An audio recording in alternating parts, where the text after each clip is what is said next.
So I did not grow up in Calcutta. I grew up in Gujarat and Maharashtra and Rajasthan. So what we call the second language in CBSE schools, right? So it was Hindi for me. So it was natural to learn Hindi along with English. And my mother tried really hard to teach me Bengali, but circumstances and whatever else, and I did not get the time, did not have the opportunity to be literate in Bangla. So when the first translation opportunity came, it was naturally in Hindi, and I found my footing there. But living in Kolkata, what happens is Bengali is a language that you can very easily pick up, right? Even if you are not a Bengali, you learn to speak it somehow. And because the letters, the script is very similar to Hindi, so the more you read the names of the shops and the bus, whatever information, and you start picking up, right? You read a headline. So I kind of taught myself to read Bangla. I still can't write it, to be honest, but I can read it. And so I think I translated my first Bengali book. It's not out yet, and I don't think it will see the light of day till some time, but early in 2023. And I think I taught myself to be literate in Bangla maybe 4 months or 3 months before that.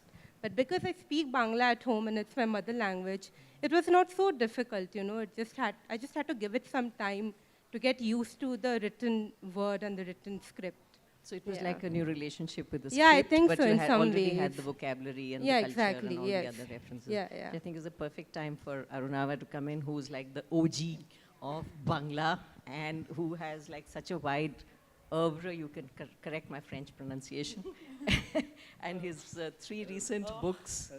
Yeah. Like you want to kill him at some point after. So the three recent books that Arunava has done are testimony to, how much he contributes to the Tower of Babel, because they're so different in sort of structure, form, format, if you like. Like there's long form and there's short stories and so on. And you've just done so much of translation, and you've kind of polished the art over time to be probably very, very natural to you to translate on literally a daily or a weekly basis. So would you like to talk about some of those titles as well as some part of your process? It's come to a point where I don't think I can write anything of my own unless it's first in another language. Even if I have to write in English first, I compose it in a different language and then put it down. But yeah, so the three books, I'll tell you briefly about them. One's called A Touch of Salt. It's called Lobonakto in Bangla. It is written by Anita Agnihotri. It's a short novel. And Anita writes in this space which you can't quite categorize as fiction or as history. So she occupies a very unique space. And what she does here is that she locates this novel in the Ran of Kutch in Gujarat. And she talks about Gandhi's Salt March in the late 1930s, early 1940s. And she draws a parallel with a movement among the Agadia community in the Ran of Kutch, which continues to harvest salt for the majority of Indians today, something that we are not aware of. And the Agadias still lack many of the points of acknowledgement and identity that a community contributing in India would have. So their lives remain completely at the mercy of not just environmental factors, but also policymakers. And they continue to be very poor. They work in the salt pans, which involve standing in water where the base is salt and stamping on it, farming the salt. And the saline seeps into their legs in a way that when they die and they're cremated, and Agadias are both Hindus and Muslims, so when the Hindus are cremated, their legs don't burn because there's so much salt in them. And so their family carries away their legs after their cremation. So that's just one of the examples of the kind of lives that are led. And Anita creates this fictional character of an Agadia teenager who joins Gandhi on his salt march. There's no record in history of such a person. That's her imagination. And she uses that to very beautifully link these two things. Both become movements for independence, and salt is the common factor. So that's A Touch of Salt. Second book is in English called Phantoms of August. In Bangla, it's called August Abchaya. It's the first novel written by a Bangladeshi writer named Masroor Arifin. And it's a fever dream of a novel in which there's this man in present day, well, 2017 or 18, who he's a college professor of literature and philosophy, and he translates Kafka and others into Bangla. And he has this dream, although I hesitate to use the word dream, of avenging the assassination of Sheikh Mujibur Rahman, who was shot down by army people on the 15th of August, which is a date very familiar to Indians as well, in the year 1975. And all these years later, he tries to imagine how he can avenge this death, except he doesn't know whom to take revenge on. And then he goes into his own phantasmagoric kind of universe, which increasingly loses touch with reality, where he imagines that this assassination was part of a larger international plot of violence which unfolds every August. Across the years, he sees that history has revealed that large acts of violence have taken place in the month of August. And he starts imagining there's some giant globe-girding conspiracy across time and space. So you can imagine where that novel goes. It goes into... all I can tell you is that translating that novel was an act of delirium. And I was delirious myself while translating the whole thing. And a third book, of course, there's Shandipan Chattopadhyay's short stories, but I actually want to talk about a book that just come out and is available in the bookshop, and I'm very happy that it is. This is 2 novels in 1 volume by the Bengali writer Shankar, who's the author of Chorangi, which was also the first novel I translated many years ago. And this one of them is based on Shankar's Bengali novel Shimabadda. It's called Limited. And the other ones, Shankar put out the whole title in English. The other one, he's called Unlimited, which is Hopes and Aspirations, Asha Akanksha. And Shimabadda, in fact, was made into a film by Satyajit Ray in 1969. He called it Company Limited.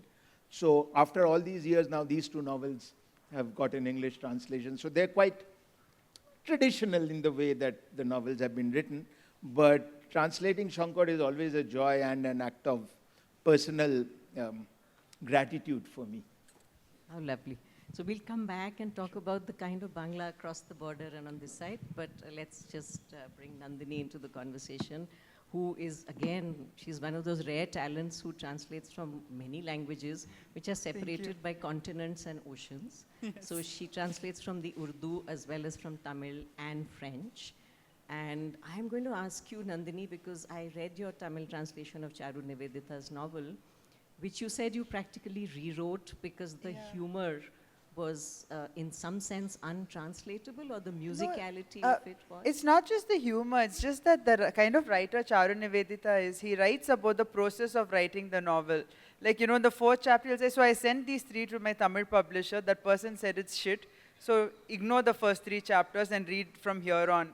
You know, so now you can't translate that into English. Like, in the sense, I felt the English translation had to be about the process of working on the translated novel. Oh. So we have an entire section which I've written, which is about the feedback on the legal read, which, you know, HarperCollins did for us. And Charu was like, there's no such thing as a legal read in Tamil. What is all this, like, this censorship? And what do we do now? Are they not going to publish us? And then, or do we have to remove everything? So he's often a character in the novel, his publishers are characters, so then I became a character, the translator. So I was working on the English translation even as he was writing the Tamil one, because he said, I'm going to write, it's going to be like a 30,000 word novel, so you start translating it. It ended up being a 150,000 word novel in Tamil.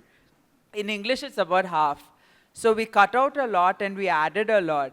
And it was also, so the postmodern aspect was about the process of the translation. And like there's this thing in Tamil where he tells Aurangzeb, you're speaking too much, but they have this conversation about beef and pork. And then he says, you're speaking too much of, they say, oh, your political correctness. He says, no, my translator's vegan, and I'm afraid she won't do a good job of this if she gets pissed off with us. So that's in the Tamil novel. No, so it's amazing. It's like breaking the fourth wall, but in the field of translation, where the awareness of the translator's presence is so much there in the novel, and it actually adds a whole new layer to this whole idea of that the transparent, it should be a transparent translation, is not there. It's like your presence is there, and it's actually adding a great deal of interest to the fact that I'm reading about a Tamil author who's looking at Aurangzeb and who's also phantasmagorical in many ways. And then you come in with your little fever dream of being the translator and whatever you do with it. So I think I would really recommend that if you haven't read it, it's really an amazing, amazing novel. But then coming to your Urdu experiment, I noticed that your language in translation in English is very courtly. You know, especially when I look at Charu Nivedita's translation, which is full of really crazy stuff and, you know, playful stuff going on. In this one, you're very conscious of the fact that you're translating from the Urdu and the sort of slightly courtly old world English that you've used, because the milieu is set in this, you know, Nawabi household where they go off for a holiday and so on and so forth. Because he uses, So it must be switching gears a lot in your head to be translating from two very distinct cultures, if you like. I think it's because I don't think either in Tamil or Urdu or even French. I can only think in English. I can't really. So in a way, it's easy for me to learn other languages. Like I said, I'm barely coherent in speech in English. I'd rather just write. But then I can only think in English. So it really, at some point, Tamil is not my language, Urdu is not my language, French is not my language, Spanish is not my language, but I can translate from those into English. Because English is my language, I own it, you know, and it owns me. And there are things you can do with, like, people often say, like, oh, the beauty of Tamil can never be captured in English. I'm like, but either you don't know Tamil well enough or you don't know English well enough. Because to me, every language is beautiful in the hands of someone who knows how to use that language. So, thank you. And I think it's all about emotional registers. More than anything else, it's capturing the emotional register of whatever it is that the author is trying to do. And the tone, because Rajat Haider Yaldram uses this courtly Urdu almost sarcastically, and that's what I've done with English as well. It's courtly, but it's kind of sarcastic all through. Like, you know, like he says, oh, this man, you know, he envies, for instance, this short story, he says, I envy this beggar. What must it be like not to have friends? God, I would trade shoes with him anytime. I've got too many friends. What must it be like not to have a friend who gives you a novel he's written and asks you to write a review of it? What must it be like not to have someone who gets you drunk and makes you laugh at his jokes? What must it be like? So it's just so hilarious. And yet there's this, oh, you know, kash tone to the whole thing. So I feel when I'm translating from Urdu, I'm able to, like, even now I said kash, which is not something I would normally say. But I think I switch gears in my head because I don't own any of these languages.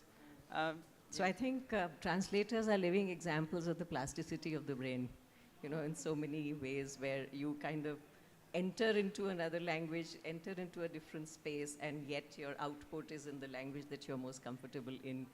Let's come back to Arunava and his truck with Bangladeshi Bangla and Indian Bangla, and, you know, the traditional books that you've done and the non-traditional ones, the phantasmagorical ones. How does it work? How do you keep sort of moving from one to the other?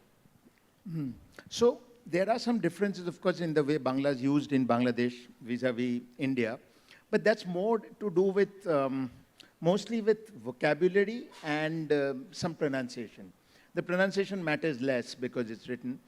And the vocabulary is more or less a one-on-one. I mean, in the sense that one word is substituted with another. So it's not as though the tone or the tenor or the way the language is used is very different in the two areas. There are local variations across the entire Bengali-speaking region, which is true of any language, right? So there's nothing special there. Perhaps what is far more interesting is the way a particular writer is using the language. So which creates its own language. Every book is in its own language. And in a way, you have to make sure that you don't flatten or try not to flatten that out into only one kind of English that maybe, or any language that you're translating into. If you're only capable of writing your language in a particular way, you run the risk of flattening everything into that same register. So everything sounds like it's written by the translator and not by distinct authors. So that's really where you have to be very careful. I think it helps a lot if you don't have writerly ambitions. And if you don't consider yourself a writer who can do fancy things with the language and so on. Because then you're very much led by the text. And you bow to the text and you say, you're the boss. Yeah, my only job is to read you and to then write you in another language, but I'm not trying to do something very new or different. Of course, it will be different because it's a new language, and this language can, as Nandini said, this language does beauty in a different way from that language. And it's the translator's job to find those things that make it beautiful. But beautiful in the same way. I mean, if someone is tall and beautiful, you can't make them fat and beautiful. But just say, hey, but still beautiful, no? Because you've changed something there. So listening has a lot to do with it. You imagine the text as being spoken so that you hear the timbre, you hear what is implied, you hear the words that are not actually used, but you pay close attention to the images that are formed in your head. And then you put those images down, but not using extra words either. So a lot of translation is really reading a text in a particular way and then bringing that reading into your text when you're there, and hoping that you are reading it in a way that also enables the reader to read it in as many different ways as possible. You can't reduce it to a single thing. And then when we look at classics, like the one that Kalki we were just talking about, when classics get translated by multiple people, then what happens? It's like, you know, the same text, like you said, you don't have writerly ambitions, you look at the base text and you sort of try and be as close to it as possible. But how is it that there are so many different kinds of closenesses which then emerge in the text from different translators? What is your experience with the previous translations of Kalki and what you are? So I think for me, I mean, I am a writer. Like, I got into translation by accident, and I got in after I was published as a writer. You know, so 2 of my non-fiction books were out. A novel was under consideration, and then suddenly translation happened to me with Perumal Murugan. So I feel when you're a writer, there are 2 things to it. One, I feel you can get into the mind of the writer in a different way. Like, you understand the pain and everything which goes into that because you've experienced it. But there's also this weird feeling of, like, you know, if, I don't know, maybe surrogacy is some sort of example, I'm not sure. Where you have given birth to this, but you don't really get the credit and you can't get the credit, and that hurts because I know what it's like to be celebrated for my writing, right? So I'm like, why isn't that happening to me? I worked harder on Aurangzeb than I did on my non-fiction. So that does happen, but I think with Kalki, for instance, I feel a lot of times people think translation, like they don't understand the skill and pain which goes into translation. I think only the translator can, only a fellow translator might probably know that. How much you have to think, like a word like layam, I don't know if it's a Sanskrit word, so it probably laya perhaps. Is it, do I say rhythm, do I say cadence, do I say sound, do I say musicality, what word do I use? Or do I just say layam and add a note? How much of the original language can I bring in, you know? Or something like when you say, you know, when you say Mia in Urdu, there's no English equivalent, and I'm not going to say Mr. Or you say, you know, like if you say something like, you know, Bhaijan, I'm not going to say, you know, brother, right? So all these things are so important, and I feel like for Kalki, the reason I wanted to translate was I felt no translation up to then had done him justice. Because there's a certain, he puns a lot, he makes references to Tamil text, to Sangam literature. None of the translations has transliterated and then translated those old texts. So they just either quote them, they transliterate them, or they just translate them really badly. And I'm not, you know, I'm not apologetic for saying that, because I feel if you're putting a work out there, you should do justice to the original, otherwise there's no point. Now there's a translation by Kalki's granddaughter, Gauri Ramnarayan, whom I know very well, Gauri Akka to me, and I haven't read it. Like, both of us were commissioned around the same time. She was commissioned a little earlier than I. But I think my books came out first. So both of us were like, we'll make a pact, we won't read each other's books until we finish the entire lot. So we're yet to read that. But I think, as far as I found, like a lot of Indian languages, right, the structure of a sentence is different. For instance, you might say, like the first sentence in Ponniyin Selvan, it says Adi Andamillada, so Adi Anth, right? without a beginning and end. You know, Kala Vellathil, the flood of time. And it goes on. So the last thing is we invite our readers to travel with us. So all the English translations so far have started with, we ask that our readers travel with us on this journey. But when you take liberties with English itself, when you say, what if I put it this way? And if I say, in a flood of time with no beginning and no end, in this, we ask that our readers travel along. It's not conventional English structure, but it is sensitivity to the author, which I feel I understand as a fellow author. I don't know if I would if I had not written books before. I'm not sure. I don't know if I have that sensitivity. But I also feel knowing multiple languages helps in a lot of ways, because I feel we become kinder with each language we learn, you know, because it opens... We can be more experimental with syntax then. We are not sort of too attached to sort of the classical structure of how yeah, that is a kind of logical advantage, but I'm saying emotionally, when you read Urdu in Urdu, it would be very hard. Or if, you know, if you learn to read, like, let's say, so I think down south, for instance, we don't have religious divides. They are not very strong because we were so far away from partition on every side. So for us, really, like when I came to Delhi for the first time, I was quite shocked.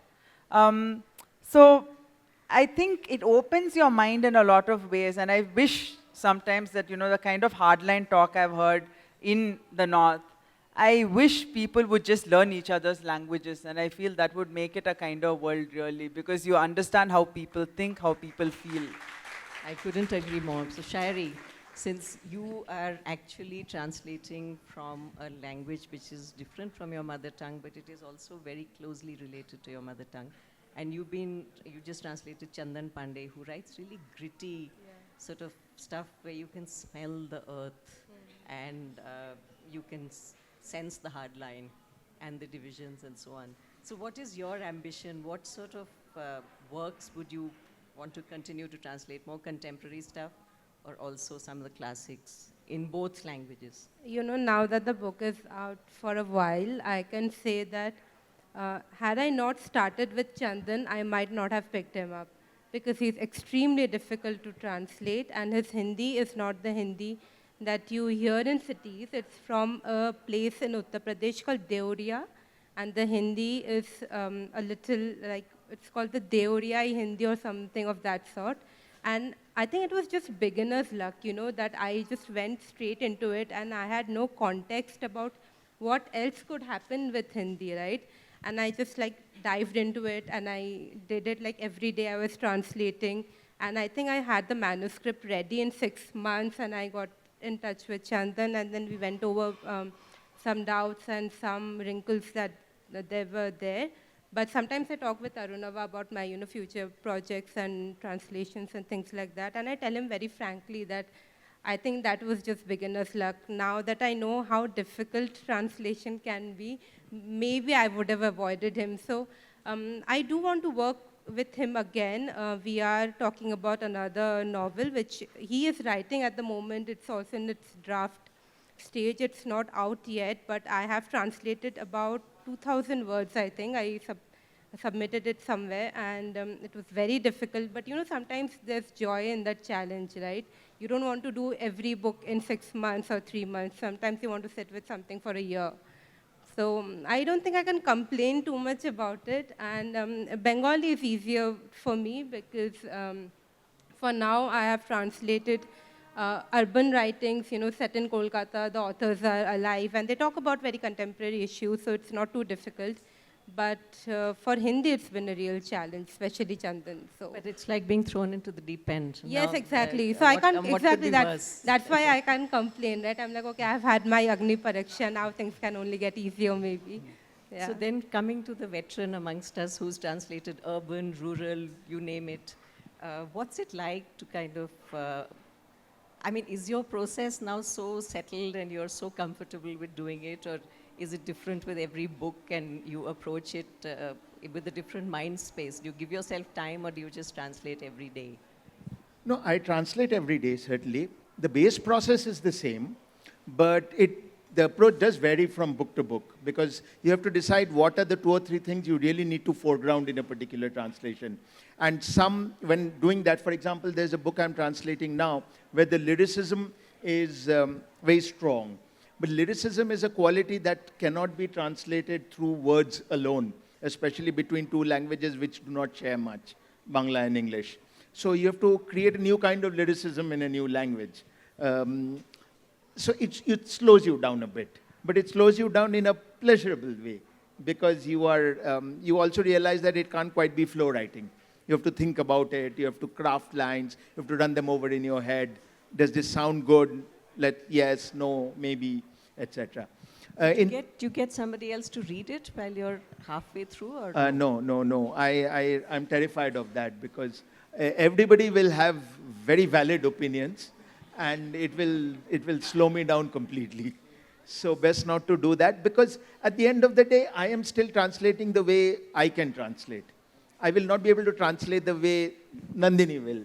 And Nandini will do an excellent job of a book that I might be translating, but it'll be her translation. So, I think we have to realize that, and it's not just classics. You take a look at even modern works, and you see multiple translations, and you'll see that there are variations. And you might wonder why. The most classic example being The Outsider, or even the title. Camus' first translation into English of the book was called The Outsider, but subsequently it was called The Stranger, which is closer to the French title. And then there's that famous line in Stuart Gilbert's translation, which my generation read in English, Mother died today. And the French has something like Mama died today. And entire essays and dissertations have been written on that first line. Mother died today, Mama died today, Mum died today, Mom died today. And each choice seems to bring forth, create an entire edifice of allusions and associations. What was his relationship with his mother? Would he refer to her as his mother or as his mama? He's a cold guy, but did he love her? I mean, you know what I'm getting at. So you can almost be paralyzed when you're trying to double guess and triple guess everything. But then that's the fun of it, I guess. How are we doing for time? Yeah. 10 minutes, 46 seconds. So we have 10 minutes, so I think we can take a few more questions. Then we can open it out to the audience as well. So Nandini. I just had this analogy came to my mind, because I also dub for films and I do voiceovers. And I think that is like, when you dub, I think that's like you have to act. But people don't recognize that you are acting. There are like Shobana, the Malayalam actress. I mean, she's won a national award for a film, Manichitra, which was Bhool Bhulaiya in Hindi, right? The original. She's won a national award for a film where she didn't speak a single line. Her acting was wonderful, but what about the dubbing artist, right? Which was a lot of translators. I think when you perhaps started writing, like the translator wasn't even on the page, on the book cover, on the cover. And perhaps not even in the inside pages, maybe there would be a slight list. So I think people like him have fought really hard for the rights of translators. But then that little thing never goes away. Like, the film wouldn't be the film without Shobana on screen. But then the person whose voice, who's matched her cadence to every little expression, who's, maybe done a better job of it, or like playback singers get credit, dubbing artists don't, right? So it's a bit like that. So it's a very conflicting thing where you want to do your best, but it can be really exhausting and it can be emotionally exhausting. And I think for me, that's why I need to, between translations, I have to do my own work. And I wonder, if, to be a translator and not a writer with just your name on the cover, I am a bit curious about that. Like, how does it ever feel like you're not getting enough, you're not getting your due? No. In fact, it's like an Easter egg. Because I in my head, I sometimes laugh at people who think they're reading A, B, C, D, and it's all my words. No, not really. I think when you're a translator, you make a very conscious choice that that's who you're going to be, and you're not fighting with the person who wrote the first version of the book for authorly credit. All translators around the world mostly know that that's where they are, that's their space. But it's the joy of singing. You sing other people's songs and you get great pleasure out of it. So I think most of the joy of translation comes from the act of translating itself. Honestly. So it's fine. But yeah, if someone were to think that 100 Years of Solitude in English were written by Gregory Rabassa, then I think that would be a letdown. It is written by Gabriel Garcia Marquez, but it's not. So or Deborah Smith has written The Vegetarian in English, but no, Han Kang has written it and got the Nobel Prize. So I mean to write an essay one day on why translators should get the Nobel Prize. But that's a separate story. Yeah. But it's a very distinct position, and I don't think it competes with you wanting to be a writer. I mean, you can still want to be a writer, but through a different means altogether. I think it's an enriching kind of act in any case. I mean, I remember going to Kerala and meeting a very old uncle of my husband's who was 80, and he had no English and I had no Malayalam. And he kept on naming books, and I would name the author, and we conversed entirely like that. And there are so many people in Kerala who believe that Marquez is actually Malayali. Yes. And so on, so, you know. So Nikunar Para is Malayali, you know. Yeah. All the Malayalis in the audience would agree. So, yeah, so coming back to different kinds of translations. So, we're all talking about prose and stories and fiction. What about poetry? You know, what is your view on that? Because I think the whole loss of the sound of a language comes much more sharply when you're translating poetry. Because poetry is so dependent on how something sounds, quite apart from what it evokes within you. So I am always very admiring of people who translate poetry well. And you also hear the lament of the loss. Every time that you read a book of poetry in translation, people will say that, oh, but it doesn't sound like the Urdu, or it doesn't sound like the Hindi, and so on and so forth. So have any of you ever sort of thought of translating poetry, or, you know, what are your views on that?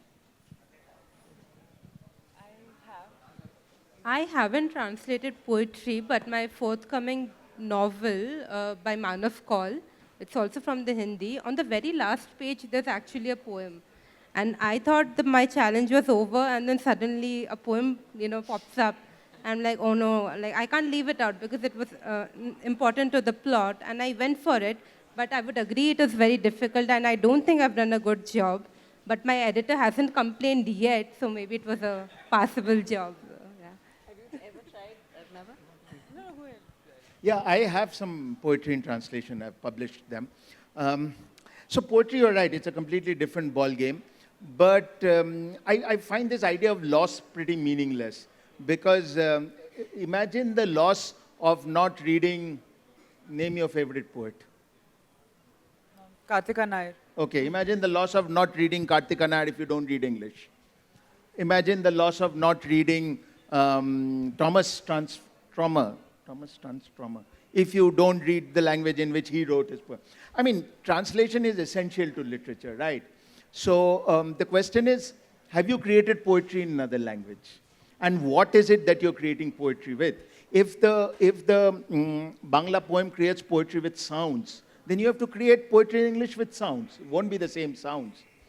Asterix comics in French created humor with jokes. Anthea Bell created humor in the English version of Asterix with jokes, but it was not the same jokes. Her rule was, if I have 3 jokes on the original per page, I will have 3 jokes in my English version, but different jokes she made up. So this is how you achieve that fidelity. It is not always in the specific words and phrases. With poetry, that is increasingly so. And yet you feel, am I reading the same poem? And if you say, no, I'm reading a different poem, then it doesn't work. But there are many ways to arrive at the same poem. That's what I'm getting at. It's not so always it's those... It's like clay out of which you construct a different animal. Yeah. I mean, poetry has images, it has music. And you can arrive at the same image and the same music without using the dictionary equivalents of the same words. So I have translated poetry, like from French, Spanish, and Tamil, not Urdu as yet, but from all 3. And I find that I think translating poetry finally gave me the confidence to start writing my own poems, you know, because you know that, then you can do it. Because, so it's kind of like you have this map, and you're matching your rhythm to that person's rhythm, but also making sure it works in English. Well, like Perumal Murugan, for instance, he wrote Songs of a Coward, and he wanted, my first experiment with translation was at JLF, he wanted to read one particular song which hadn't been translated, one particular poem. And I said, oh, I'll do it now, like, you know, and so 1 hour sitting in the author's lounge with him, I translated it, and then I read it out. And there's this thing in Tamil where you play with this thing, like, for instance, if, you know, Murugan, he'll say, Murugan, Rugan, Gun, in the end, you know. And you can do that, I realize you can do that in English as well. You can say Murugan, Nurugan, Gragan, Gun, I mean. So you can play with that. So the moment you start hearing the poems, everything changes. So for me, I think with all of those, it worked. And with Spanish, for instance, I got stuck. There's this one poem called, it's a very famous Pablo Neruda poem called My Dog Has Died, Un Perro Ha Muerto. And there's this one thing which says Sucola ondulado, which ondulado is actually undulating, but it means the tail, a wagging tail. So I was wondering, but it's not exactly tail wag. So and none of the translations seemed to do justice to it. And I thought and thought and thought. It took me about a week to come up with a translation with which I was happy. So I think it is. What? I said with his fan of a tail. Sucola abanico ondulado. So he said wagging his fan of a tail. Because it said fan like tail, tail wagging his wagging tail. So I said with a wag of his fan like, no, sorry, I said wagging his fan of a tail. And I was happy with that. So yeah. That's great. I mean, on this very fan of a tail moment, any questions? We have a little bit of time.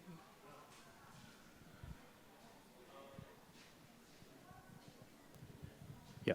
Hello, everyone. I've got a question. The question being, like, are you seeing any AI tools collaboration within the translation space to ensure that the entire turnaround time is much more reduced in the book publishing?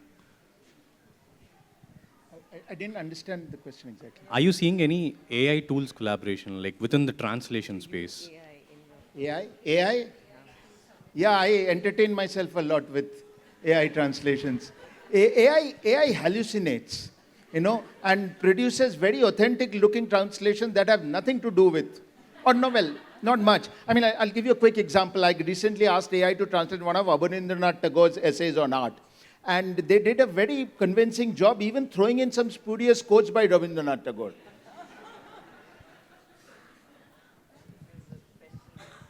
It will actually slow you down because you'll have to fix everything rather than do it yourself. Hello, good afternoon. So I wanted to ask, how do you convey other essences of a original work, like say musicality of Italian language or the personality of a Russian author? How do you do research about translating that into another language? I think Nandini will be. Italian, Russian, you can substitute with French and Spanish. So could you repeat your question? Yeah, so I was saying that apart from just translating the individual words, there's also other essences of a book, that is, you know, the personality or the writing style of the author or a musicality of a language. I took the example of Russian and Italian. Right. But it goes for any particular language. So how do you do research about translating that into your own language? I think, it's like, if you're translating, for instance, between French and English or French and Spanish, it would be really easy. It's like Tamil and Malayalam, they just speak to each other, or Hindi and Punjabi, they speak to each other. You'll have almost equivalent words. So in those cases, there's not much of a challenge. I think when you're translating languages which are completely different, for instance, I would say like Tamil into English, or, you know, or maybe Russian. I don't know Russian, but Tamil into English is the closest I can think of. I think there is a way to find, like, you might need to break, like Vikram Seth has done Chinese into English, and when he did 3 Chinese poets, he spoke about how he had to break down the entire structure of the poem and rewrite it and restructure it. And I think he's a fantastic example. Like, if you read the translations of poems he has done before and after, you'll see the kind of authority with which he translates the Chinese poets, because you just have to own it. I think that's the whole thing.